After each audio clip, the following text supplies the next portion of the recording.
Hi everyone, I think that's me live this morning. Really excited to bring this next Make Your Morning session on today, Monday the 5th of October. Not quite sure we're already in October, but we are. So I'm going to just give it a minute or two because we're not quite at 7 o'clock yet. So just to allow one or two people to join on. I can see somebody's joined me already, so welcome to the session this morning. Do type in the chat and just let me know that you're here and that you can hear me okay and see me okay. It's always great to know that some people are joining me. So we're on 7 o'clock now, so I'll get started on our topic, which is called A House of Four Rooms today. Now, some of you may have heard of the concept if you've worked with me before. It's one I talk about a lot. It's all about well-being. So for me, it's a tool that helps you to think about how do you remain in a balanced way.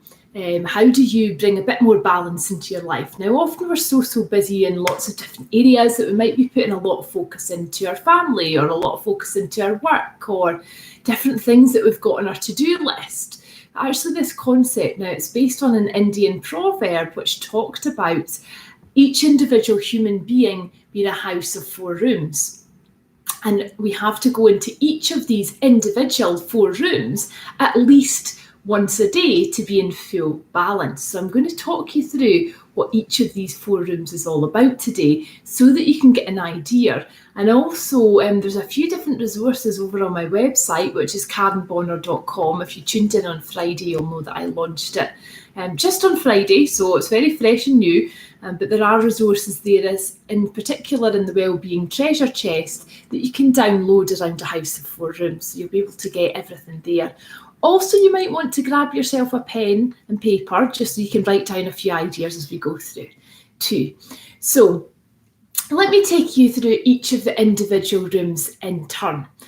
So in terms of the House of Four Rooms, I'll just talk you through what each of the rooms are first of all. So the first one is the mental room. So the mental room is where we think about our mind, our thoughts, and it can be when we think about learning new things. It can be sometimes when we consider our beliefs as well. So that's the first room, the mental room. The second room is the emotional room. Now, the emotional room is all around how we feel. And in terms of that, it's about how we feel about ourselves, but also how we feel about other people as well. So that compassion that we bring to others, that kindness that we can bring to others as well. So that's the second room there. The third one is our physical room. So that's everything from everything that relates to our body. So everything from sleep to exercise, to how we nourish ourselves through our fuel and our food, to how much rest do we get throughout the day as well. Are we looking after our body? Are we giving ourselves that relaxation time? That all fits into that third room there. And then the final room, which I often talk about quite a lot, is the spiritual room. Now, sometimes people hear spiritual and they think spiritual means religious, and it can do for some people, absolutely. Their belief and their faith is very, very important to them, and I think it's great when people have that really strong faith. But also people can tap into their spiritual room through gratitude and being grateful for the things that you have going on in your life and what puts you in high spirits. So what are the things that really energize you, really make you feel great? That can be in your spiritual room too. Also for me in that spiritual room is meditation and mindfulness. Now you'll hear me talking about this so much, but it really does have a huge impact on overall how you feel and how you bring about presence to your life, how you bring about balance as well. So these are the four rooms. And I want you to think about now, which of these rooms do you step into most often? So is it the mental room? Are you in your head and your thoughts a lot? Is it the emotional room and how you feel? Is it the physical room and what you're doing actively in your body? Or is it the spiritual room that you find yourself in quite a lot of the time? And if you're listening to me live, why don't you just type in the little comments box and let me know which of these rooms do you go into most often? Which is the easiest to access for you? So is it the mental, emotional, physical, or spiritual room? And Then I would like you to think about which of the rooms do you not access very often. Thanks, James. The mental room, that's interesting. I spend quite a lot of time in there sometimes as well, and the kind of thoughts as well. So let's now think about which room would you like to step into more often.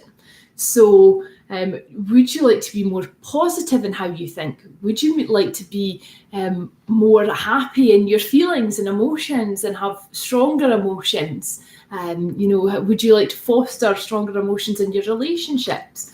Would you actually like to maybe do a bit more exercise or eat more healthily or get more rest?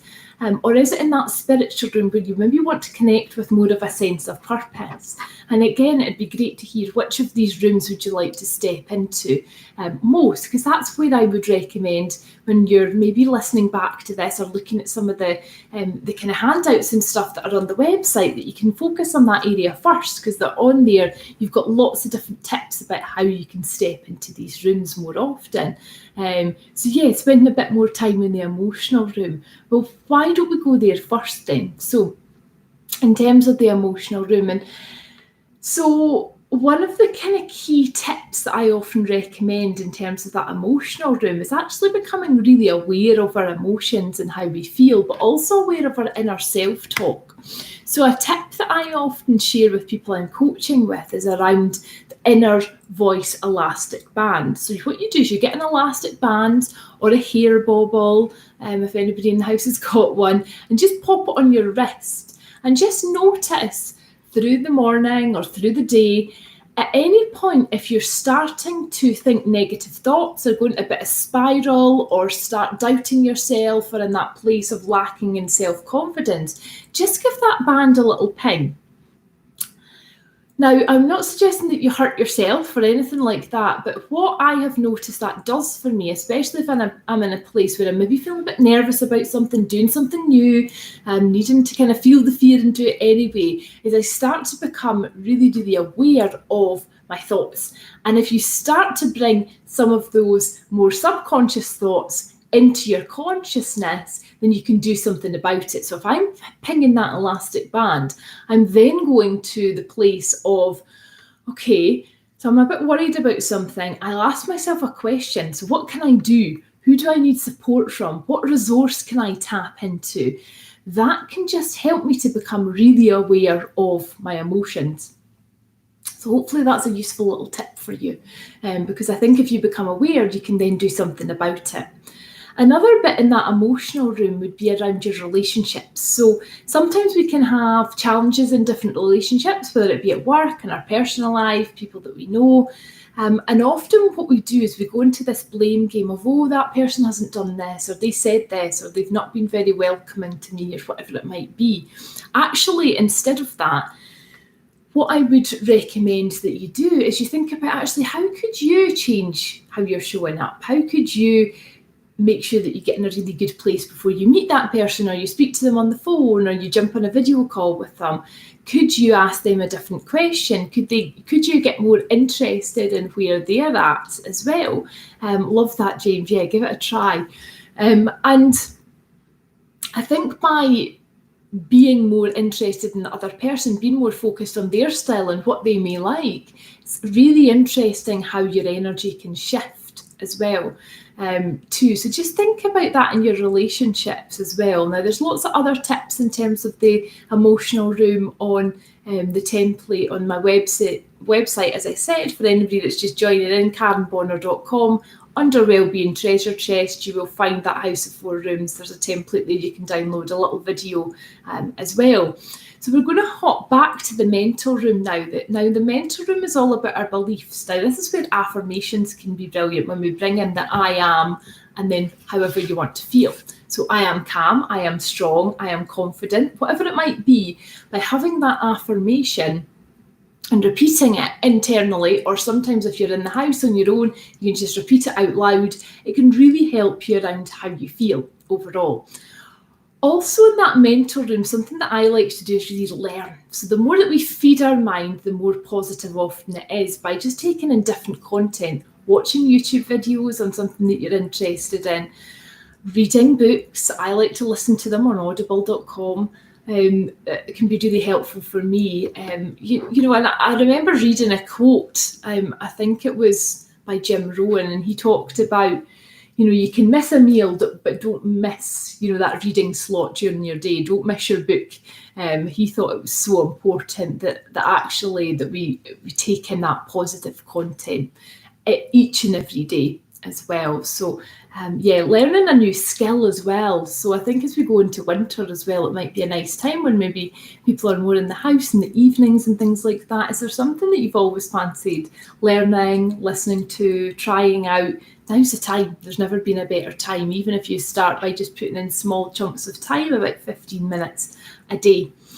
So that's the second room there. What about our third room, the physical room? Something as simple as getting enough sleep every day. So 7 to 8 hours a day they recommend. And I always think you need to go to bed earlier if you want to get that, especially if we're getting up for these early sessions too. So how do we count back, and how do we make sure that we're in bed early enough as well? How do we nourish ourselves? Now, sometimes when we're in the house more, it can be easy because we're in closer proximity to more food. If we've done a big shop, for example, to perhaps go into that mode of emotional eating or comfort eating, or eating because we're bored. Actually, when just bringing in that practice of kind of mindful eating and asking ourselves the question, am I hungry? Actually going and have a glass of water first of all before you eat anything, and just checking in that it isn't that you're kind of dehydrated as well. Drinking 10 of these a day, so about 2 litres is what the recommendation is. Exercising. So some people don't necessarily love the thought of exercising. I always say find something that you enjoy doing. It might be dancing, it might be Tai Chi, it might be Zumba, it may be yoga, it may be walking, just getting fresh air, it may be running. Find your thing, because the more that you like something, the more that you're likely to do it regularly.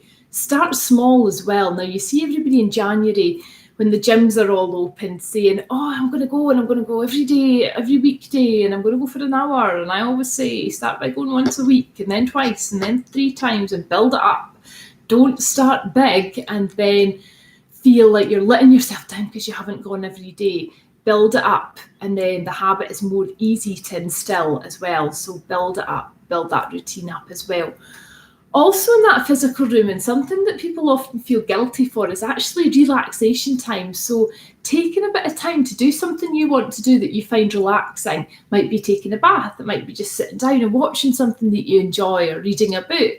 Often people think, but I've got stuff to do, I need to be getting on with my to-do list. Actually, often just taking that time out can help you. I always think in terms of this as a model, it's all about health, and if we don't have our health, then we can't do everything else. So actually we need to look after ourselves and make sure that we are kind of topping ourselves up in that physical room as well. So again, more ideas in some of the templates that we've got online, but that's a little overview too.